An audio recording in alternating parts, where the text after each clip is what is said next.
Située en bordure de l'Oise et proche de la frontière normande, La Roche-Guyon est un village pittoresque, au riche passé, niché entre falaises et cours d'eau. Au cœur du Vexin français, dans le Val d'Oise, il est entouré de paysages verdoyants et de coteaux, inscrits au patrimoine Natura 2000. Ce cadre unique offre une véritable immersion entre histoire et nature. La vie de La Roche-Guyon, aujourd'hui, c'est vrai qu'on a une chance fantastique pour un village de 500 habitants. C'est la quantité de commerce qu'on peut y trouver. On a tout l'essentiel, la boulangerie, le boucher qui est revenu dans un endroit qui avait été fermé pendant 50 ans. Des brasseries, hôtels-restaurants, nous avons des salons de thé, après il y a des boutiques de bijoux, il y a l'appellation Les plus beaux villages de France, il y a des événements majeurs dans le cadre du château, bien sûr comme le plan de plaisir passion. Et puis nous avons aussi maintenant une halte fluviale depuis plusieurs années avec beaucoup de visiteurs. Ça donne une vie au village et effectivement au commerce. De nombreux lieux ont façonné l'histoire de La Roche-Guyon. À commencer par son château millénaire, creusé dans la roche, et ses jardins potagers. L'hôpital pour enfants, fondé par le comte de La Rochefoucauld, fait également partie des incontournables. Nous conclurons cette visite au cœur du village en découvrant l'église, la fontaine pluricentenaire et l'ancienne halle, désormais transformée en mairie. Visitons ensemble La Roche-Guyon, l'un des plus beaux villages d'Île-de-France.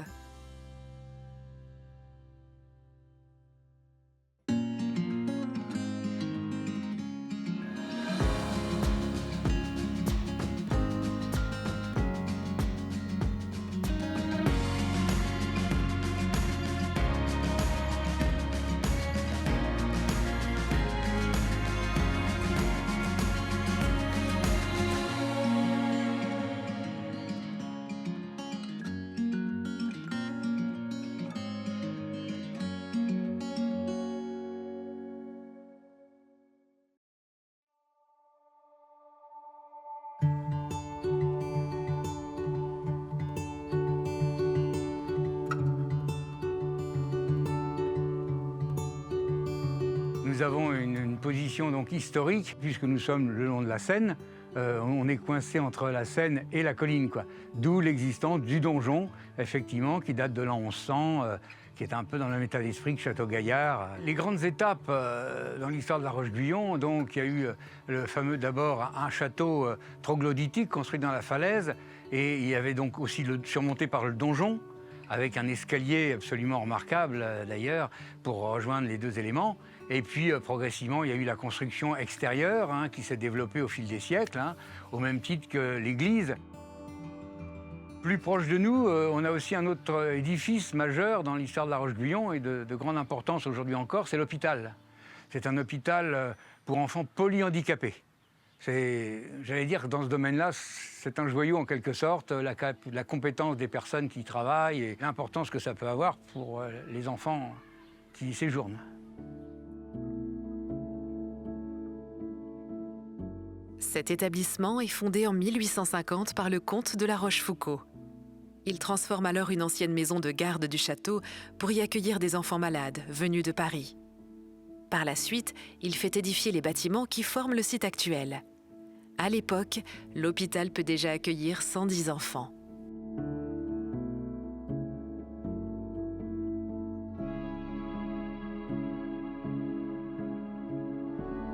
L'hôpital de La Roche-Guyon, c'est vraiment un petit site. On doit être le site le plus petit de l'assistance publique hôpitaux de Paris.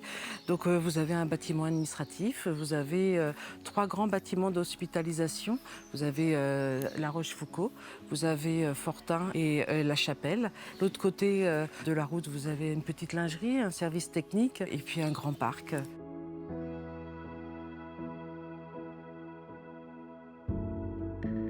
Nous avons vraiment la chance de travailler et certains de vivre à La Roche-Guyon. Un village assez particulier où on peut emmener les enfants se promener au bord de Seine, où on peut partager, échanger avec les villageois.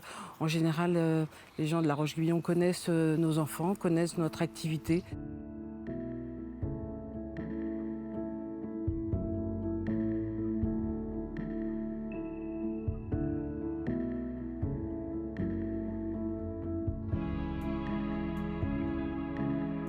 La maison de convalescence a été ouverte en 1850 par Georges de la Rochefoucauld, qui est donc un comte qui habitait le château. Il avait un bâtiment de chasse.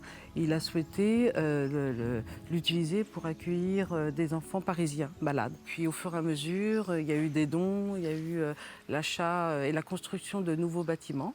Et pour finalement avoir une entité avec plusieurs bâtiments bien circonscrits. Et une de ces conditions, c'était que cet établissement reste un établissement qui accueille des enfants. C'est dans son testament, on ne peut pas faire autrement.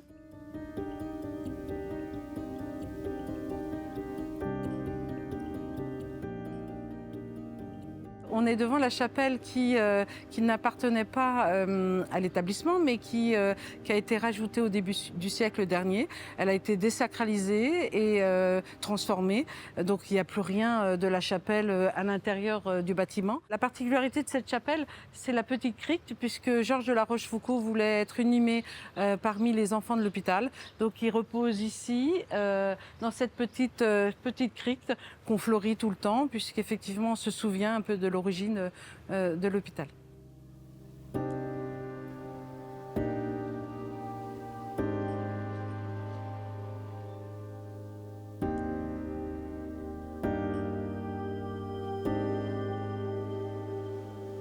Cet établissement a vécu pendant la Seconde Guerre mondiale un événement un peu particulier, puisqu'effectivement l'hôpital est situé à La Roche-Guyon et nous avons eu pendant la guerre des Allemands au château, puisque c'était un site un peu stratégique. Et c'est vrai que nous avions 1500 habitants à l'époque sur La Roche-Guyon pour 1000 soldats allemands. Donc il devait y avoir un contexte un peu particulier dans ce village.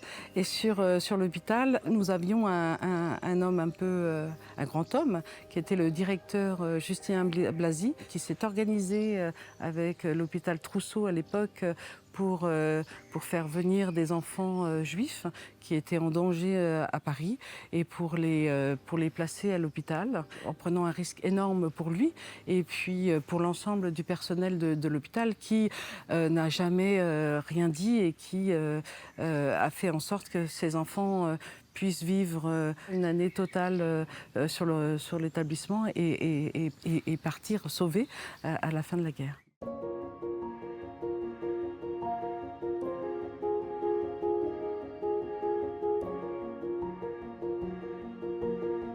Nous quittons Cindy et cet hôpital chargé d'histoire pour rejoindre le centre du village, à l'église Saint-Samson, où Jean-Paul nous attend. Incontournable pour les visiteurs, cette église, construite entre 1404 et 1540, se distingue par son mélange unique de styles architecturaux alliant roman et gothique.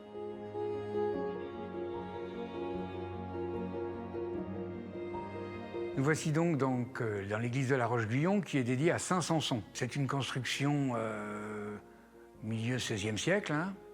Et puis concernant la décoration que vous pouvez voir et les peintures qu'on peut y voir, là on est dans le néo-gothique et ça date du XIXe siècle. Il y a juste des vitraux latéraux. Il n'y a pas de transept à cette église. Hein. Vous avez un chœur et puis des chapelles.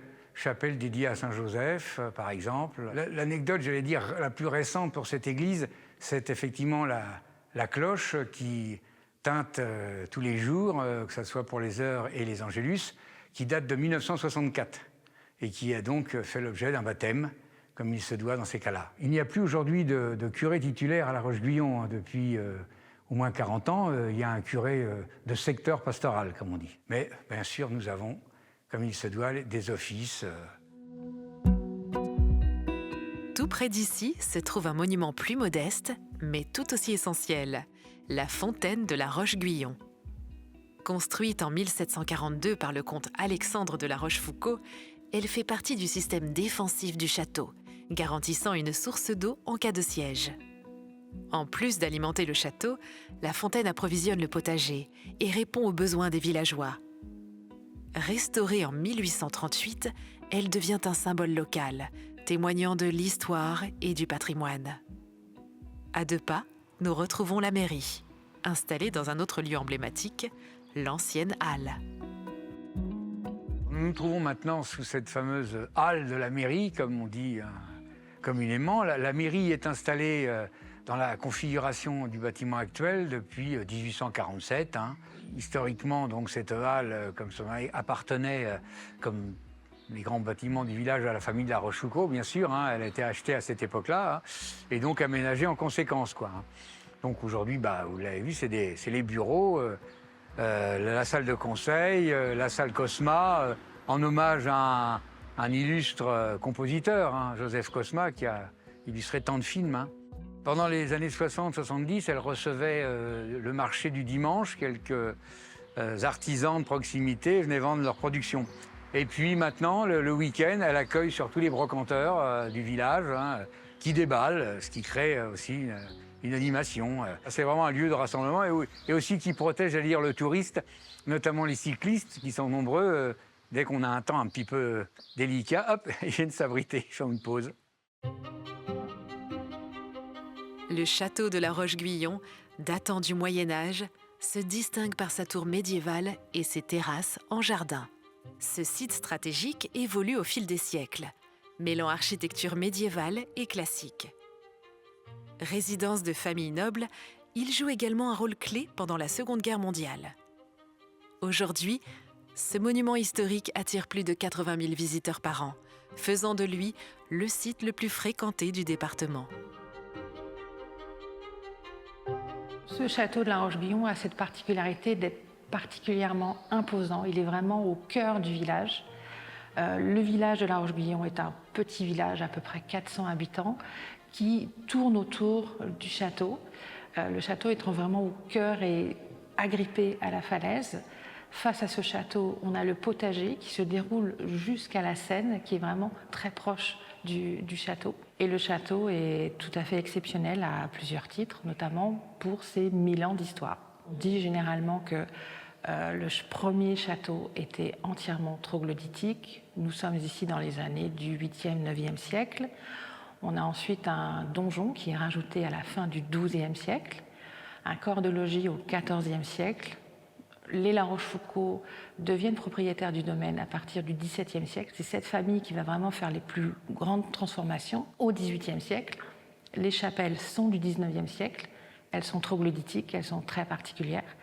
Et enfin, en 1944, le château devient le QG de Erwin Rommel.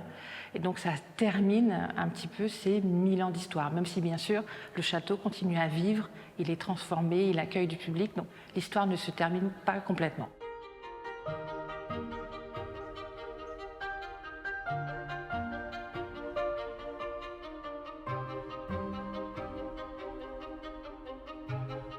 Lorsque le visiteur franchit les portes du château, il commence tout de suite par une période médiévale. On traverse une herse des assommoirs, qui sont un reste de ces fortifications qui étaient absolument obligatoires au XIVe siècle.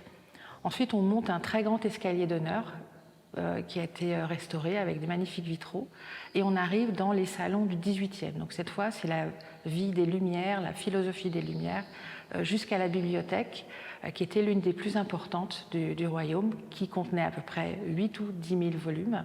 Le grand salon avec ses très belles tapisseries d'Esther, qui illustrent là le fait que la duchesse de la Rochefoucauld tenait salon au XVIIIe siècle, en même temps que d'autres très grandes femmes de cette époque.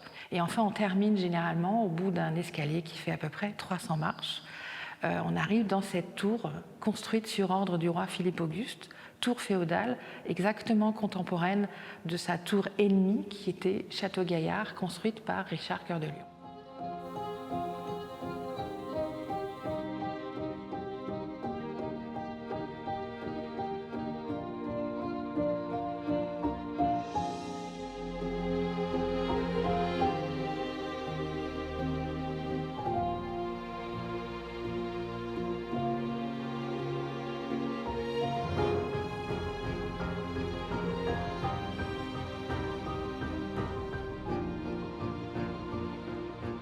Nous sommes face à une reproduction de papy peint chinois, c'est un fac-similé, puisque les originaux se trouvent à un étage inaccessible au public. Donc lorsqu'on a restauré ces papy peints il y a 2 ans, on les a photographiés et répliqué à l'identique de façon à ce que les visiteurs puissent voir l'intégralité. Vous avez plusieurs rouleaux ici qui étaient collés sur des murs de ce qu'on appelait au XVIIIe siècle une garde-robe. Vous avez ce qui illustre le commerce du thé, donc une partie très agricole où on voit les moines qui vont chercher les feuilles de thé. On a ensuite des braseros qui permettent de torréfier ces feuilles de thé. Et on a derrière moi la partie plus citadine. C'est une cité lacustre qui est très vivante. Et on voit ce commerce du thé qui s'opère entre des marchands hollandais et des marchands chinois. On a une dégustation qui se fait juste ici. Ce qui est amusant, c'est que ces marchands hollandais sont dessinés par des Chinois qui, à la fin du XVIIIe siècle, n'ont sans doute jamais vu d'occidentaux. Donc ils vont grossir un peu leurs traits en faisant des très gros nez à ces Hollandais qui n'ont jamais vu. Donc ça, c'est un petit détail amusant. Ce qui est intéressant de remarquer ici, c'est qu'on a beaucoup de femmes sur les bateaux qui vont ramer elles-mêmes, qui s'occupent de leurs enfants, qui allaitent leurs enfants et qui conduisent les bateaux. C'est assez exceptionnel. Les couleurs sont très belles et surtout, on a très peu la chance de voir un ensemble aussi important de papier peint chinois en France.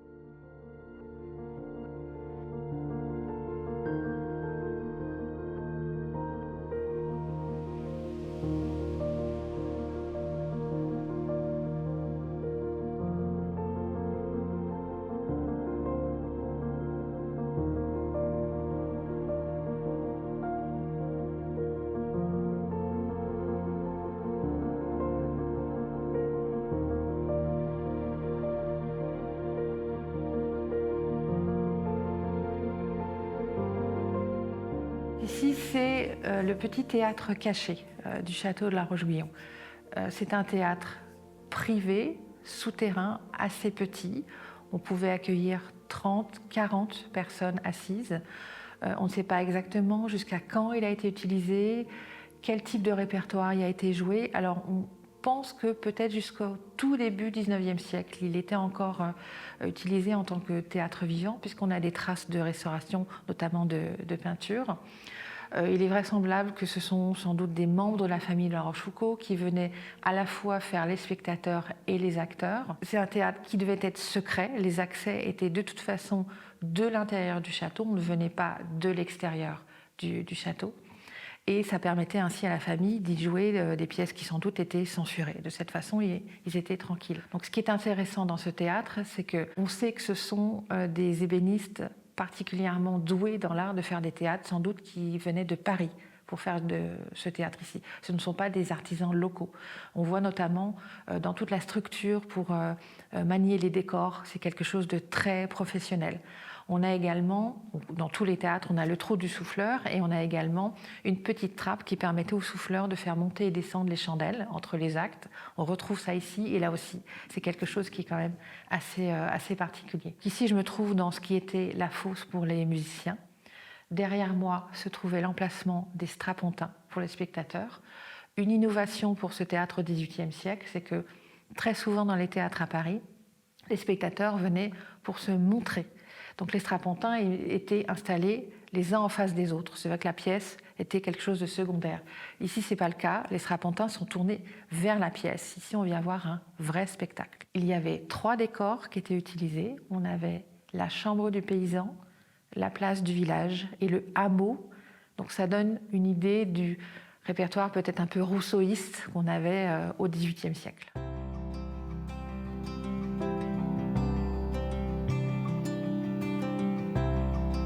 À l'extérieur du château, il est possible de déambuler dans les vastes jardins potagers.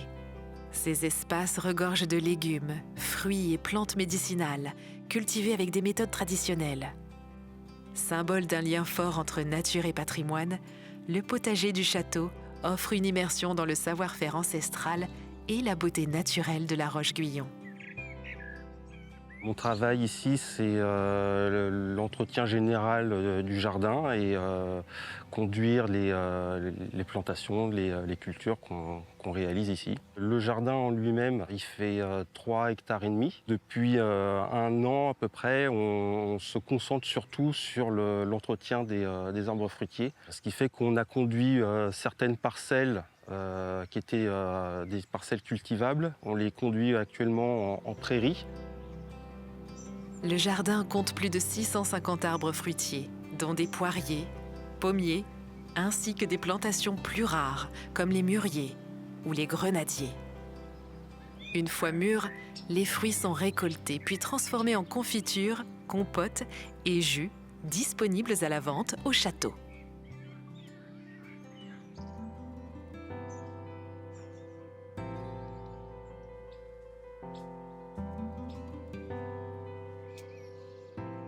Alors donc là sur cette parcelle, on est en préparation pour prochainement planter et semer les courges. Donc là c'est vraiment un travail de désherbage assez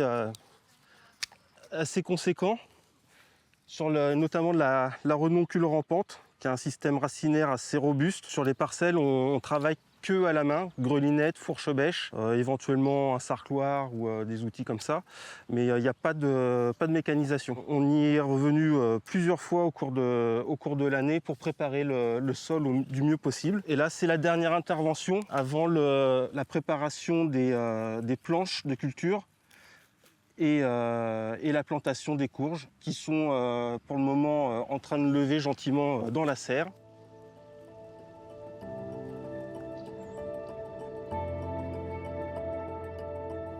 Nous quittons Johan pour explorer un autre lieu remarquable du village, les boves de la Roche-Guyon. Ce réseau de galeries souterraines, creusées dans la craie, sert dans un premier temps à l'extraction de matériaux. Elles sont également utilisées comme entrepôts et abris pendant la Seconde Guerre mondiale. Aujourd'hui, certaines boves sont aménagées en habitations troglodytiques, offrant un cadre de vie unique et fascinant. L'une de ces grottes est habitée par Christian Fournier, un artiste local qui a établi son atelier de création au cœur de la roche.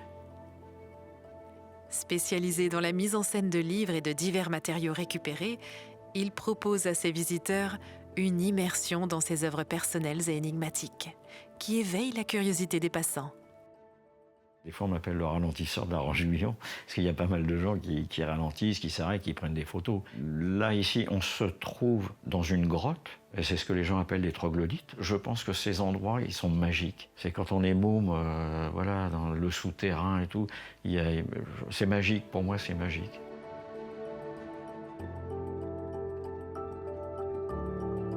On est à peu près à, je crois, en 2500, 3000 livres. À côté, on a une déchetterie. Et il me laisse récupérer les livres.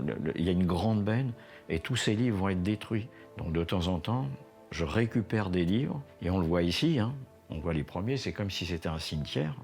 Le sens ici, c'est de récupérer ces livres et de leur donner une sépulture. Je récupère aussi on voit des pierres d'église. Je suis en relation avec des compagnons du Tour de France qui restaurent des fois des abbayes et tout. Donc il y a souvent une benne où ils prennent des pierres et les mettent dedans. Donc là, j'ai le droit de les récupérer. Si elles sont en dehors, je n'ai pas le droit d'y toucher. Et je récupère beaucoup de choses et je les mets en situation. Et c'est tout un ensemble. Vous voyez, on retrouve l'histoire de ma famille aussi.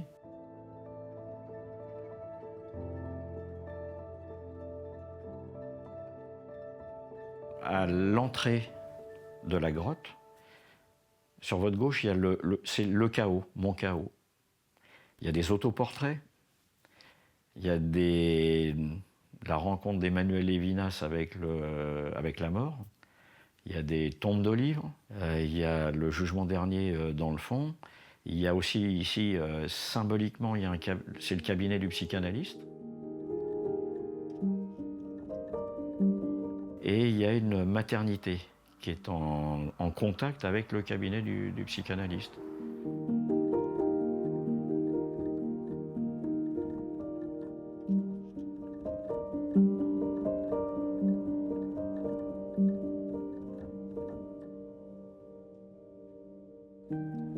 Là, c'est une sépulture de livres.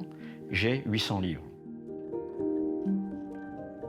Les livres que j'ai sauvés me sauve aussi. On voit le chemin, j'ai représenté le chemin vers la poubelle, de la poubelle vers la sépulture, et les livres repartent aussi. Il y a des livres, je vais remettre, ils vont repartir. Et il y a de tout. Puis ces livres, voilà, ils sont positionné de façon à ce qu'il soit ouvert aussi, hein. Et il y a de tout, il y a de toute la littérature. Chaque coin de rue et chaque monument reflète l'âme profonde du village et son importance à travers les âges. La Roche-Guyon n'est pas seulement un voyage dans le passé, mais aussi une invitation à découvrir la beauté intemporelle de la campagne francilienne. Que ce soit pour ses paysages paisibles ou son histoire captivante, la Roche-Guyon laisse une empreinte impérissable dans la mémoire de ses visiteurs. Et c'est pour cela que la Roche-Guyon mérite indéniablement sa réputation d'être l'un des plus beaux villages d'Île-de-France.